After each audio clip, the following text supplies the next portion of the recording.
Martin Luther King Jr. Day, and as we celebrate his life and work, it is also time to educate ourselves. And joining us now to detail Dr. Martin Luther King Jr.'s connection to the Windy City is our favorite urban historian, Sherman Della Thomas. Thanks for coming in on a day like today. We really appreciate the knowledge that you share with us and such. Well, I'm very honored to be here. Thanks for having me. All right, so Dr. King came to Chicago in '65? Yep, in the winter of '65, beginning part of 1966. Okay. So, and he moved here? Is that correct? I know he was coming to talk about housing, but did he move here physically? Yeah, he moved here, packed his bags. I'm sure Coretta wasn't very happy. They moved to 15th and Hamlin. Okay. West Side, yeah, North Lawndale neighborhood. Yep. And they tried to pick like a dilapidated building to point out the slum housing conditions African Americans were staying in. And yeah, he was a West Sider for almost a year. Yeah, and then he went to the South Side to Marquette Park and got a real rude awakening. Yeah, sadly, I consider the Chicago Freedom Movement maybe one of the first tough lessons in Dr. King's whole campaign. He underestimated how fierce segregation was in our neighborhoods. Yeah, in the summer of '66, he famously quoted that the racism he faced in Marquette Park was more fierce than what he saw in the South. Wow. Isn't that scary? Yeah, Yes. very much so. That's so crazy to hear because you think of a big city like Chicago, and granted times have changed, it is more open to things, but apparently not. Yeah, well, we're still probably the second most segregated city in the nation. And sadly, we do sometimes still have racial issues as it relates to housing. Wow. Yeah, and I was getting ready to say, he was bringing attention to redlining, and that still continued for some time.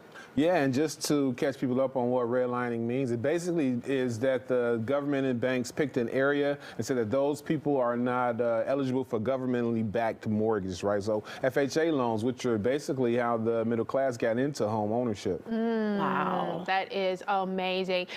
So he spent a short period of time here, but it was so impactful that Chicago really was kind of the impetus to what we now celebrate as the MLK Day. Yeah, absolutely. So sadly, after his assassination in 1968, then state representative, state legislator Harold Washington recommended that Illinois become the first state to recognize his birthday as a holiday, and we did, right? And then also that same year here in Chicago, we were the first city to name a major thoroughfare after Dr. King. So our King Drive is the first in the city. Yep. And there's like 1,000 of them now, right? Yeah, every city in the country got a King Drive or King Wow. Street for sure. That's amazing. So that's a huge impact for such a short period of time.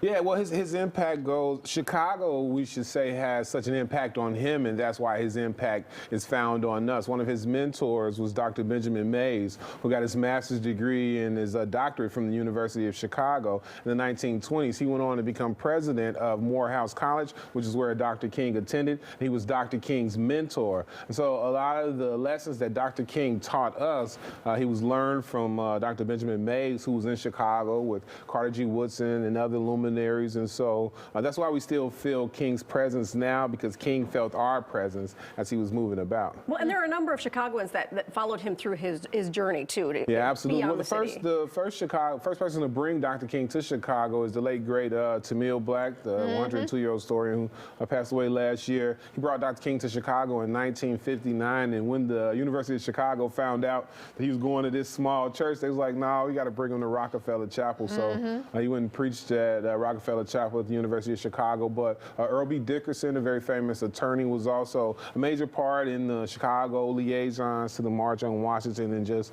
always encouraging him and being a legal resource to King and the movement. Okay, so is this something that we would learn on one of your famous tours that you take? Oh yeah, absolutely. If you come take a Chicago Mahogany tour, you'll if we're doing North Lawndale, you'll actually drive down the block that King stayed on. Today they have the Martin Luther King Legacy apartments that are on the corner of 16th and Hamlin. Also a very good black soul food restaurant, black old soul food restaurant there. But yeah, we go by Stone Temple, which is an amazing piece of Chicago history because it was formerly a Jewish synagogue, and then it later becomes a Baptist church where Dr. King preached. And so jumping on my tour, you're gonna learn a lot of stuff. And we say congratulations because now you've got the bus. The tours are getting bigger and better. Yeah, well, the tours are getting better, and thank you for the congratulations on the bus, although now I got to pay for the bus. So please book tours, right? You got to book tours because I got to pay for the bus.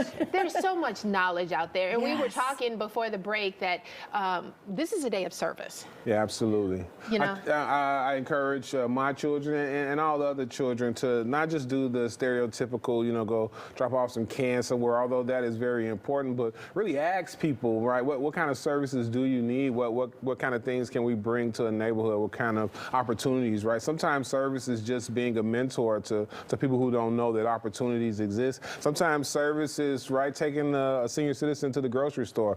So long as your intentions are pure, I think Yeah. you're honoring Dr. King's legacy. That's fantastic. Sherman, I love it. You always Thank bring you for some knowledge coming. here. Yeah. So thanks for coming on. I tried. Well, thanks for having me. And right. ChicagoMahogany.com is where you can get more information about the tours, book it, to help them pay for that bus. Help me there pay you for the bus.